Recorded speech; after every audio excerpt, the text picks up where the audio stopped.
और देखिए आप, एक और बड़ी खबर, ईरान के खिलाफ जॉर्डन का भी एक्शन देखने को मिला। जॉर्डन ने ईरानी ड्रोन को मार गिराया। मिलिट्री हेलीकॉप्टर से ड्रोन को मार गिराया गया। जॉर्डन ने अपने एयर स्पेस में ईरानी ड्रोन को मार गिराया है। तस्वीरें भी आपको दिखाते हैं, ये देखिए आप किस तरह से जॉर्डन में जैसे ही ईरान का ड्रोन यहां पर घुसा जॉर्डन के एयर स्पेस में, ये देखिए कैसे इंटरसेप्ट करके उसको आसमान में ही मार गिरा। ये देखिए धमाका।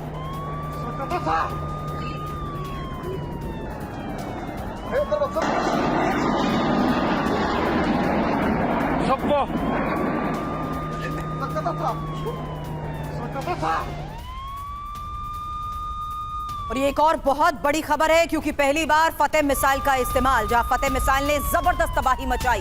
हमले में इजरायल को भारी नुकसान का दावा। फतेह मिसाइल की ताकत आपको बताएं, उससे पहले इसके इस्तेमाल के बारे में ये आ रही है इस वक्त की सबसे बड़ी खबर कि पहली बार अब फतेह मिसाइल का भी इस्तेमाल किया गया है। यानी लगातार जारी इन ऑपरेशंस के बीच, हमलों के बीच फतेह मिसाइल का किया गया इस्तेमाल, और कैसे इसके जरिए जबरदस्त तबाही मची उसकी पहले ये तस्वीर देखिए, क्योंकि इसी हमले में इजरायल को भारी नुकसान का किया जा रहा है। UEN Jaipur is a perfect target for prospective students aspiring for good jobs, good education with future-ready skills.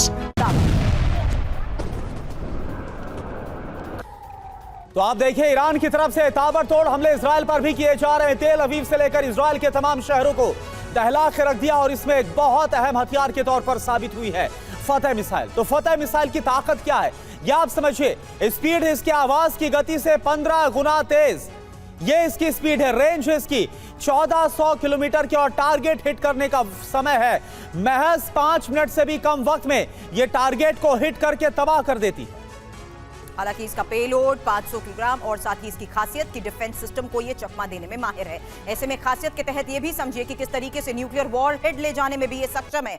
Warfare क्षमता के लिहाज से जहां खबर है कि दुश्मन के रडार सिग्नल को ब्लॉक करने में भी ये सक्षम है। ऐसे में फतेह मिसाइल का जिस तरीके से इन ऑपरेशंस में इस्तेमाल किया जा रहा है, बड़ा नुकसान इस हमले के जरिए हुआ है। आपको बता दें, अब इजरायल के तेल अवीव में जोरदार हमले को लेकर अगली बड़ी खबर है, और तस्वीर आपके सामने होगी कि किस तरीके से ईरान ने मिसाइल से ही आईडीएफ के पोस्ट को निशाना बनाया है। हालांकि मिसाइल हमले के बाद आईडीएफ पोस्ट में जोरदार धमाके की भी तस्वीरें सामने आई हैं। इस हमले के बाद तेल अवीव में दहशत है, जान बचाकर भागते नजर आ रहे हैं लोग। काफी दूर तक सुनी गई धमाकों की आवाज। अब जिस तरीके से तेल अवीव को टारगेट किया जा रहा है, उसमें आईडीएफ के पोस्ट को तबाह करने का दावा किया गया है।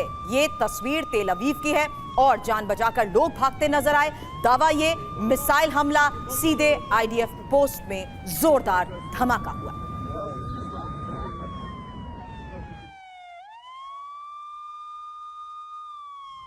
इन तस्वीरों को देखकर आप अंदाजा लगा सकते हैं कि किस तरीके से अलग अलग जगहों पर हमलों को अंजाम दिया जा रहा है। फिलहाल ये आईडीएफ की वो पोस्ट जिसे इस हमले में ध्वस्त कर दिया गया।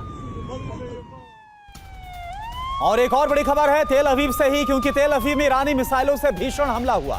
बैलिस्टिक मिसाइल का इस्तेमाल लगातार ईरान कर रहा है इजरायल के खिलाफ, और एक बार फिर से तेल अवीव पर हमला करके दहला दिया गया। ये देखिए आप तस्वीरें, एक्टिव मोड में इजरायल का डिफेंस सिस्टम है। ईरानी बैलिस्टिक मिसाइलों को तबाह किया गया। तो आपको बता दें कि इजरायल की तरफ से उसका डिफेंस सिस्टम भी पूरी तरह से जो ईरानी मिसाइल हमले हैं उनको नाकाम करने की कोशिश कर रहा है। लेकिन इसके बावजूद कई ऐसे हमले हैं जो कि करने में ईरान कामयाब हो रहा है, और तस्वीरें भी सामने आ रही, चाहे वो हाइफा हो, तेल अवीव हो, जहां पर इजरायल को भारी नुकसान भी उठाना पड़ रहा है।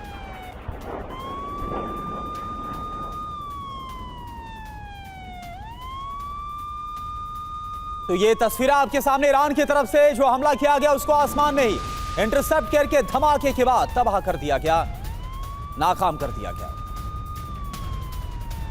ईरान के बारूदी प्रहार की कुछ और तस्वीरें आपके सामने, क्योंकि बड़ी खबर आ रही है आईआरजीसी ने कैसे तेल अवीव पर मिसाइल दागी है, और आईडीएफ पोस्ट आईआरजीसी का पिन पॉइंट अटैक। तेल अवीव में रिहायशी इलाकों पर भी हमले हुए, लेकिन इस बीच जो तस्वीरें जारी की गई हैं उसमें बड़े दावे किए जा रहे हैं कि किस तरीके से आईआरजीसी तेल अवीव में अब मिसाइल दागते हुए सीधे आईडीएफ की पोस्ट को अटैक कर रही है।